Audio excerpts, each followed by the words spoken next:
Hi, my name is Larry Jordan, and welcome to this Power Up webinar, taking a look at job hunting and surviving in today's economy. You know, most of the time we talk about software and we talk about demos and how to become more efficient, but that's only a part of the equation. The other part is getting work in the first place, and once we've got the work, how to keep our clients happy. So I've got a bunch of philosophical thoughts that I want to share with you today on how we can find work, keep work, and stay employed for the future. Let's get ourselves started. As it says on my business card, my goal is to help editors find work, improve skills, and keep clients happy. My whole goal, the reason this company exists, is that I want to give you the skills that you need to get a job, to keep a job, negotiate a better job, so you can find and keep clients, or work for the employer that you want to work for. I was going back through my records and I realized the last time I presented this topic as a webinar was in late 2010. Lots has changed since then, but a lot hasn't. And I want to reflect today on what those changes are, but more importantly, give you some things that you can work on for yourself in finding and keeping work.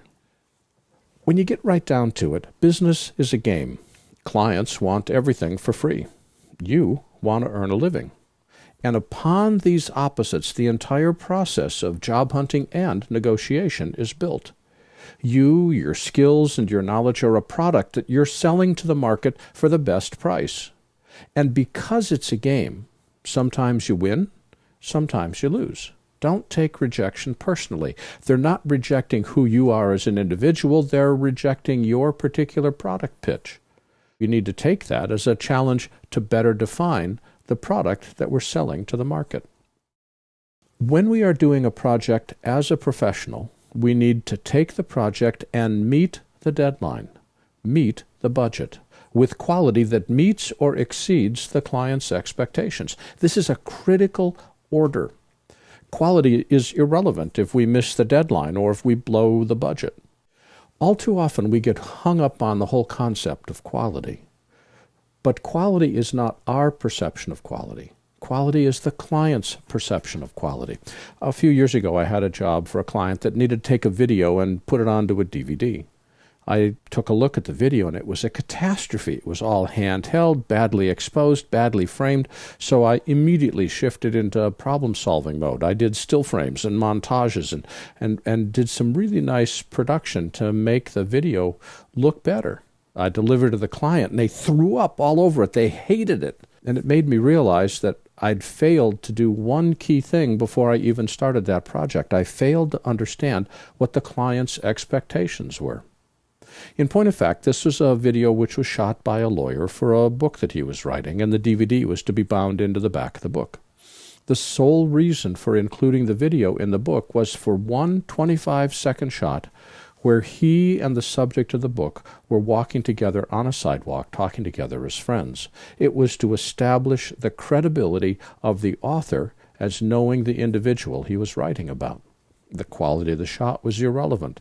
The duration of the shot was irrelevant. The content of the shot was irrelevant. It was simply that the shot existed to prove a relationship. That was the sole goal for the shot.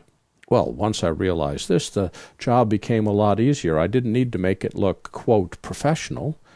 I just simply needed to put a fade up at the beginning of the shot, a fade out at the end of the shot, put the credits up the client wanted, and I was done. Delivered the second version. The client was happy, but during the phone call he said, "Larry, your name was in the credits on the first version, but your name wasn't in the credits for the second version. How come?" And I said, "Well, I teach editing, and I am delighted to deliver this product to you. I'm delighted to have you be pleased with it, but it doesn't meet my needs for what I think professional editing should be. It meets yours, but not mine." Consequently, I took my name off the credits. Nobody needs to know that I edited it because, frankly, it's not that important to me. It is important to you that you have the video. The client said, "Makes sense to me." And he was happy, put the DVD in the book. The book sold to his satisfaction, and I wasn't listed in the credits. Everybody won. Why? Because my goals for quality were not my standards, but the client's standards. We need to meet the client's deadline, to meet the client's budget, and meet the client's expectations for quality. And to do that, efficiency is everything. Therefore, we need to keep learning ways to make our skills more efficient, because otherwise what happens is we quote on a 2-week job and it takes us 4 weeks. Suddenly I'm losing money for 2 weeks. On the other hand, if I quote a 2-week job and I can get it done in a week, I just doubled my income and I can go out to make more. Efficiency in meeting the deadline, meeting the budget, with quality that meets or exceeds the client's expectations is what's going to get us paid the first time and every time. So I put together 7 thoughts that we can use in thinking about who we are and how we find work. And we'll start with the first thought. The driving force behind finding and keeping a job is not technical skills or our hourly rate, but our relationships. People skills are 50% of our work. Technical skills and understanding of how the software and computer works, that's about 25%. The craft of storytelling is the remaining 25%. In other words, even if we had the finest technical skills in the world, that doesn't even equal the majority of what we need to do for the job. As we are looking for work, enthusiasm and a willingness to learn are more important than raw talent, and that's as true for older workers as it is for younger workers.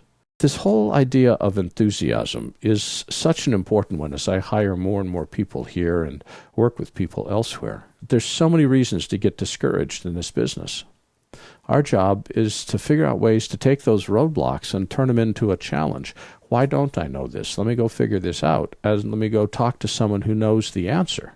The enthusiasm is what we need to get ourselves past the roadblocks. I was reflecting on this recently, and I've heard any number of editors say, why can't things just stay still? Why can't they stay the same for like a month, just so I can feel like I've mastered the subject?